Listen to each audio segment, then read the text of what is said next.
Hello friends, welcome to my channel. আজকে আমি অসাধারণ স্বাদে পুঁটি মাছের তেল ঝাল রান্নার রেসিপি নিয়ে এসেছি। পুঁটি মাছের তেল ঝাল রান্না করা খুবই সহজ, একদম কম সময় হয়ে যায়। তাহলে চলুন দেখে নেই সুস্বাদু পুঁটি মাছের তেল ঝালটা আমি কিভাবে রান্না করব।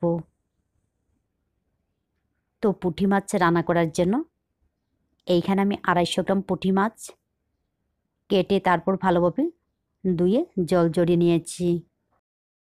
এখন এই পুঁটি মাছের মধ্যে দিয়ে দিচ্ছি পরিমাণ মতো লবণ, হলুদের গুঁড়া,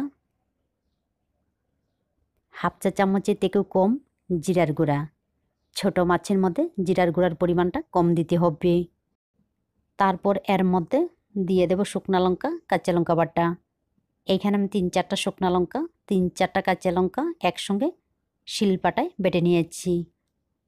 ঝালটা আপনাদের পছন্দ মতো দিয়ে দেবেন, তবে এই রান্নাটা একটু ঝাল ঝাল হলেই ভালো লাগে। একই সঙ্গে দিয়ে দিচ্ছি 2 চামচের মতো কাঁচা সর্ষের তেল। কাঁচা সর্ষের তেলটা কিন্তু অবশ্যই ব্যবহার করতে হবে, তবে চেষ্টা করবেন বাটা মশলা দিয়ে রান্না করতে। বাটা মশলা দিয়ে যদি রান্না করা হয় এর স্বাদ কিন্তু ভালো আসে। এইগুলিকে মিশিয়ে নেওয়ার পর এখন আমি রান্না করব। তার জন্য কড়াই গরম করে নিয়ে এর মধ্যে দিয়ে দিচ্ছি 2 চামচের মতো সর্ষের তেল। একই সঙ্গে দিয়ে দিলাম 1 চিমটির মতো লবণ।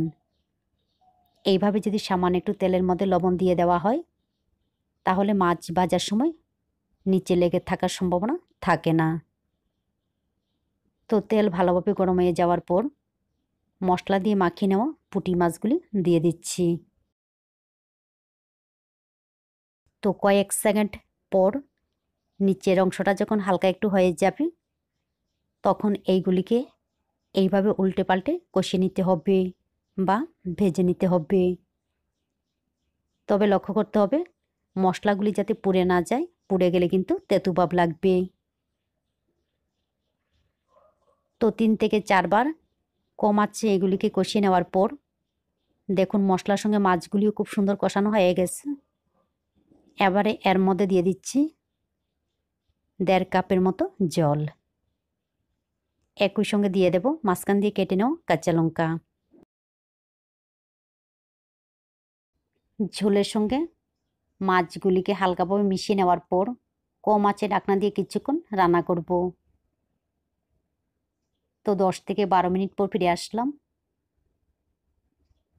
তো মাছগুলিও ভালোভাবে সিদ্ধ হয়ে গেছে। পুঁটি মাছ সিদ্ধ হতে সময় লাগে না, কষিয়ে নেওয়ার সময় কিন্তু মোটামুটি সিদ্ধ হয়ে যায়। তারপর এর মধ্যে দিয়ে দেব কিছুটা ধনিয়া পাতা কুচি। ধনিয়া পাতাটা যদি হাতের কাছে না থাকে না দিয়েও কিন্তু রান্না করা যাবে, তবে ধনিয়া পাতাটা ব্যবহার করলে ভালো লাগে। এইগুলিকে হালকাভাবে মিশিয়ে নেওয়ার পর আমার রান্না সম্পূর্ণ রেডি। এইভাবে পুঁটি মাছের তেল ঝাল রান্না করে খেয়ে দেখবেন, ভালো লাগে। ভালো লাগলে অবশ্যই লাইক, শেয়ার এবং সাবস্ক্রাইব করবেন। আপনারা ভালো থাকবেন, সুস্থ থাকবেন আর আমার নিত্য নতুন ভিডিও দেখবেন।